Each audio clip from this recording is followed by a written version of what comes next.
What's going on, Snohomish County? Zach McDonald here, and this is my Snohomish County real estate market update for November 2022.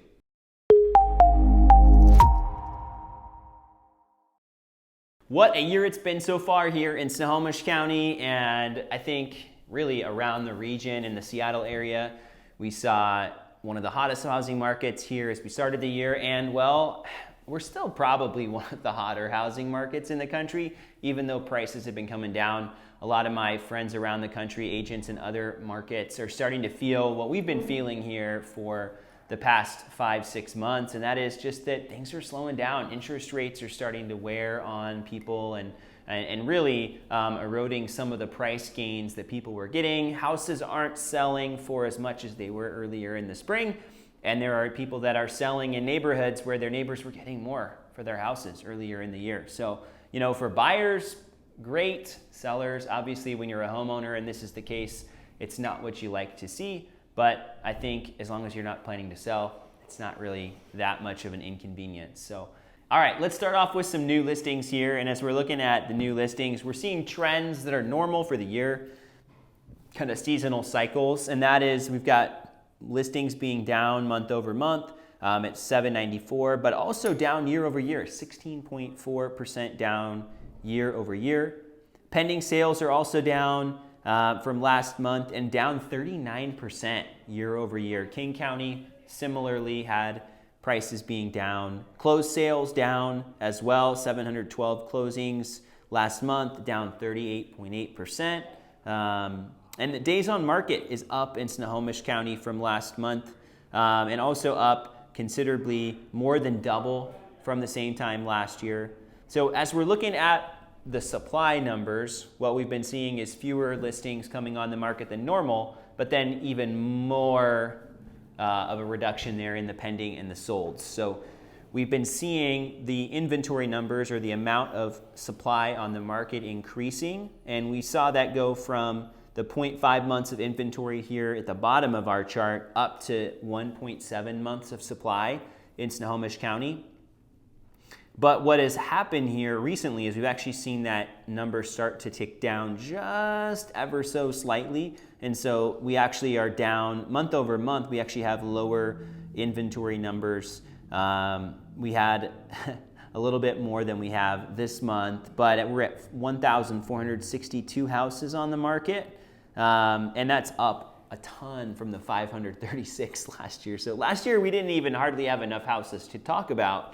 And this year now we have enough houses for almost 2 months of the buyers out there. A couple things that maybe we weren't expecting to see right now is, number one, the price. So median sales price is up 6.6% year over year.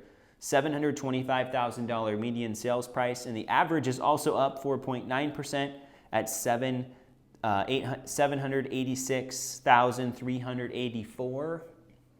And if we're looking at the percentage of the list price received, if we look at based off of the original asking price, 95.6%. We're seeing right around a 5% price reduction if we look at the original price.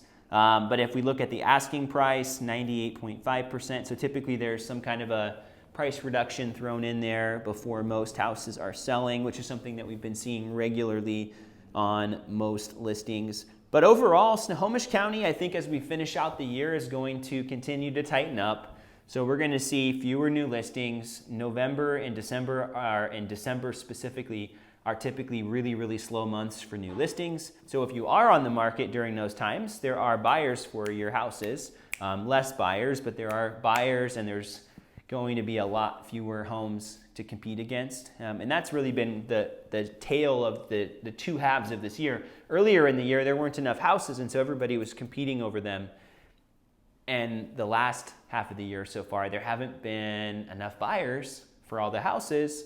And so that's why we've been seeing the number of houses increasing and houses selling for less, because buyers aren't paying the premiums they were paying. And so right now we find ourselves in this transitionary period as we wrap up the year. Again, we're going to see fewer listings coming on the market, but there's not as much buyer pressure. So I I think it'll be a little bit of an equitable end to the year. I don't suspect we'll see big price drops as we end the year. The last few months have been relatively stable on the median sales price, and we're not seeing those numbers continuing to drop like they were earlier in the spring.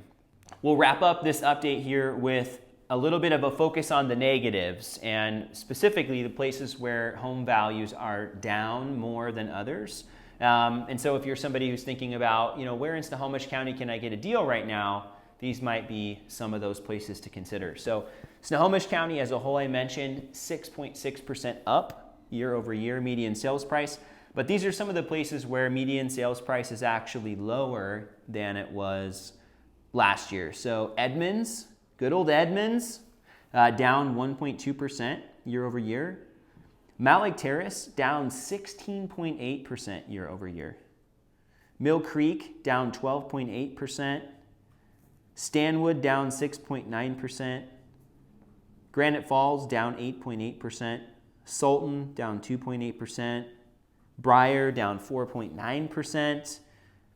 So if you're looking for places where houses are selling for less versus some of these areas houses are still selling for more, I would be focusing my search in on these places. And there's not really like a rhyme to the locations. Edmonds, Mount Lake Terrace are about the same spot on the map across the highway from each other, but Mill Creek's a little bit farther north, across from Everett or next to Everett. Stanwood even farther up north. Granite Falls, Sultan kind of a little bit more on the east side of Snohomish County. But then Briar's smack dab there in the middle by Linwood. So again, not much of a rhyme or a reason here, but there are places in Snohomish County where you can get a little bit more of a deal than others. Thanks so much for watching my Snohomish County real estate market update for November 2022. This is the second to last update we're going to do for the year. So if you got a lot of value out of these videos and maybe have been following along and you've thought, you know what, maybe 2023 is the year that I want to consider buying a house. Maybe it is taking advantage of the prices coming down. And I think that's going to be the big focus for 2023 is price, because interest rates are higher. They're going to be higher. But if you want to talk about your situation, I certainly don't believe that everybody should buy a house. And especially now, more than ever, I think it depends on your situation. So if you have questions about it, you've got value from these videos and you want to connect, I'd love to be a resource for you.